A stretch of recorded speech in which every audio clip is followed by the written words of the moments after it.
Nag-away kami ng isa sa mga kapatid ko sa, yun nga, kapatid ko sa nanay. Yung panganay nila doon.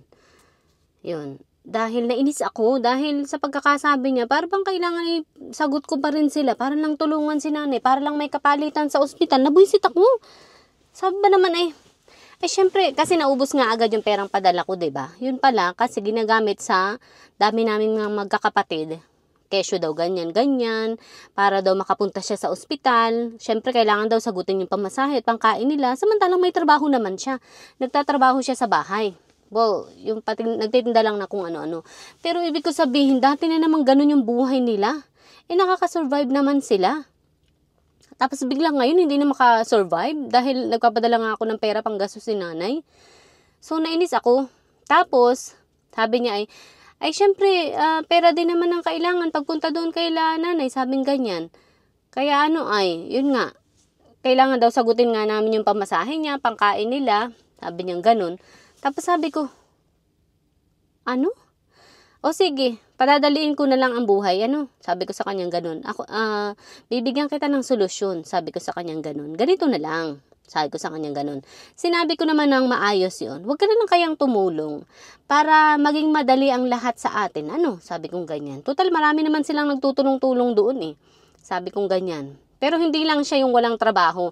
3 sila or 4 sila na walang trabaho. Mga adult yan ha. Mga full grown. Tapos nakatira kay nanay. Pero yung panganay na babaeng yun, nakatira naman siya meron silang sarili nilang kwarto. Merong divider. Doon sila nakatira. So parang bukod daw, yun, namumuhay daw ng kanila, pero iisa naman ang wall nila. So parang isa pa ring house. Yun, meron sariling pintuan sa labas ng bahay. Para lang masabi, may banyo din, para lang masabi na bukod sila. Pero tuwing may kailangan, laging takbo kay nanay. Anyways, ito na nga. Sabi ko sa kanya, okay, nag-iisip ako ng idea kung paano ko mapapadali yung pamumuhay ko. Pamumuhay nyo? Sabi ko sa kanyang ganun. Kasi nga ako yung nagbabudget ng pera dito. Meron akong pera, binabudget ko yun. Para lang makapamuhay din ako dito sa Amerika. At para lang pag nangailangan ako, ay hindi ako mahirapan. Sabi ko sa kanyang ganun. Ganito na lang. Huwag ka na lang tumulong kung pati pamasahe at pangkain mo, iintindihin pa rin namin. Huwag na lang. At saka, huwag ka na lang din tumulong kung mamamalimos ka rin lamang sa social media ng pangkain nyo at pamasahe nyo para lang makapunta ka ng ospital kuno at mabantayan mo si nanay. Huwag na lang. Kasi marami naman silang kapalitan doon. So, nagalit siya. Ayun, sabi niya, sakit mo namang magsalita. Ganyan-ganyan. Huwag, kailangan ko sabihin ng totoo dahil ganun naman talaga yung ugali niya. Kahit bata pa lang kami, ganun na talaga yung ugali niya. Simula pagkabata, parang hindi siya aware kung gaano kahirap ang buhay. Hindi siya aware kung gaano kahirap ang sitwasyon na ang trabaho ay kinakailangan para makapamuhay. Hindi siya aware noon. Tapos, panay pa ang gawa ng mga massive decision na hindi naman pala niya kayang solusyonan.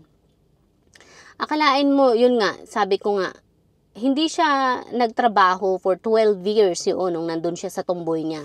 Pagka-graduate niya nga ng high school, sinabi ko na ito dun sa isang video, ay nagsimula na mag-asawa, nakapag-live-in dun sa tumboy niya. Dun nga, bumukod sila dun sa bahay. Bumalik sila sa nanay ko, tapos naggawa sila ng divider dun sa tabing sa dikit sa bahay para magkaroon sila ng sarili nilang bahay para daw masabing ang bukod. Yun. For 12 years, walang ginawa yung dalawang yun, kundi magpahiga-higa lang, di ko alam paano nabubuhay silang dalawa. Anyways, yun nga. Okay naman siya nung time na yun, wala pa siyang mga anak. So, ang ginawa, inampon niya yung anak ng kapatid ko, nung kapatid kong isang lalaki na hindi rin kayang ayusin ang buhay niya, pero anak ng anak. So, yun, doon ako naiinis sa mga ganong tao. Kung hindi mo kayang buhayin ng sarili mo, kahit ang sarili mo, the best idea, huwag ka mag-anak. Pero, pareho sila ng mindset, mag-aanak kahit hindi pa maayos ang sarili. Tapos, pag may problema, takbo sa mga magulang o takbo sa mga kapatid. Yun, doon ako naiinis talaga kasi hindi ako ganung tao Kasi ako, simula pagkabata, namatok yan ko kung anong gagawin ko sa buhay. Pinagandaan ko lahat ng bagay na yun. At saka, hindi ako yung tipo ng tao na manghihingi ng pamasahe para lang tumulong sa magulang ko. Nagdaan din ako sa sitwasyon niya. Naging mahirap din ako nung time na yun. Sabi niya, mahirap daw buhay niya. O ano nga daw magagawa niya? Wala daw siyang trabaho. Wala daw siyang ganto-ganyan. Pagkukunan ng pera. Ano daw magagawa niya? Wala daw siyang choice kundi mamalimos sa social media. Sabi niya ganun. Paano ako makapagtrabaho? May maliliit akong mga anak. Diba? Sabi ganyan. 2 yung maliit niyang anak. Sabi ko, pwede ka naman, may trabaho nga siya, di ba, sa bahay? Yun. Ewan ko. So, hindi kami magkaintindihan. Sabi ko, dumaan din ako sa hirap. Sabi ko sa kanyang ganun. Pinagdaanan ko rin kung anong sitwasyon na meron ka ngayon. Pero alam mo, kahit kailan hindi ako nanghingi ng pamasahe sa mga kapatid ko para lamang tulungan ng magulang ko. Nakita mo yan, lumaki ako, naginawa ko ang lahat para lang maitaguyod ko yung buhay ko, yung pamilya ko. Nagsumikap ako. Alam mo, pag may gusto akong itulong sa magulang ko, nagtatrabaho ako para matulungan sila. Kahit wala nang matira sa akin. Pero ikaw, anong ginawa mo? Wala, hindi mo naiisip yung sitwasyon ng mga magulang mo kung gaano kahirap. Hindi mo rin naiisip ang sitwasyon mo na maging mahirap din ang buhay mo sa ginagawa mo. Ito na nga.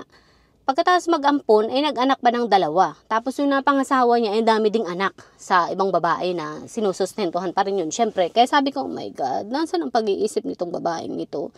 Hindi pa talaga ito nag-iisip? Bakit yun ang pinasok niyang buhay? Yung lalaking mahirap lang din ang buhay, na ang trabaho ay karampot lang din ang kinikita. Tapos ang dami ding anak sa ibang babae. 3 yata yun. Plus, meron din siyang, 2 pa silang anak. So, 5 na. Plus, may ampun pa siya. So, 6 na. Sabi ko, oh my God, di ba ito nagkukwenta? Kwentahin mo. Ilan yun? Pag yun yung pinag-combine mo, yung mga gastusin nun is malaki. Pero wala akong pakialam. Kaya nga, buhay niya yun. Pero huwag siyang tatakbo sa akin pag kailangan niya ng ay pampagamot sa anak niya pag nagkakasakit. Nakakabwisit, di ba? Kasi ako, pag nangangailangan ako at nagkakasakit kami, kung sino man sa aming 2 ng anak ko, yung tinabi kong pinagtatakbuhan ko para mapagamot ko yung anak ko. Hindi ako tatakbo sa kanila. And talagang naghahanda ako kahit anong liit ng sahod ko or kahit anong ng sahod ko, pinagkakasya ko yan, pinagbabudget ko yan, nag-iipon ako. Pero siya wala siya ng ganun. So yun, nagalit siya, nag-away kami. Sabi ko, hindi, magkaiba tayo ng pananaw sa buhay. Sabi ko sa kanyang ganun, hindi ko kaya yung lifestyle na ginagawa ninyo. Hindi ko kaya yung pamumuhay ninyo kung bakit ganyan, na parang kontento na kayo na walang trabaho. Inaaksaya nyo yung mga taon ninyo na nandyan lang kayo sa buhay, hindi kayo nagtatrabaho, hindi kayo nag-iipon. Paano pag nagkasakit din kayo pagdating ng panahon, kanino na naman kayo tatakbo?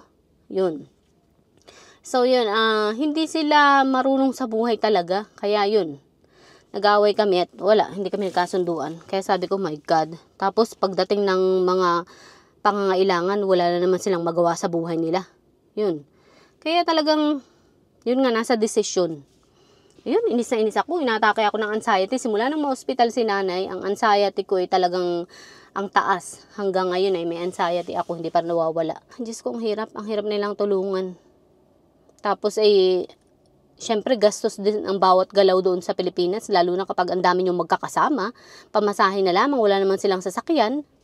Kung may sasakyan naman, ay gas naman, pero mura-mura naman ang gas kesa Pero meron namang motor yung kapatid ko, pero reklamo din ng reklamo, hindi daw siya, ganto ganyan, ganto. Basta ang daming reklamo, kaya sabi ko, my God, kasalanan ninyo yun. Kasalanan ko pa rin ba ang buhay ninyo kung bakit ganyan? Hindi naman ako lumaki sa inyo. Yun. Salamat nga kayo, tinutulungan ko pa rin kayo. Yun. Anyways, papasok na ako sa trabaho. Grabe. Hindi ako magpapa-stress sa kanila.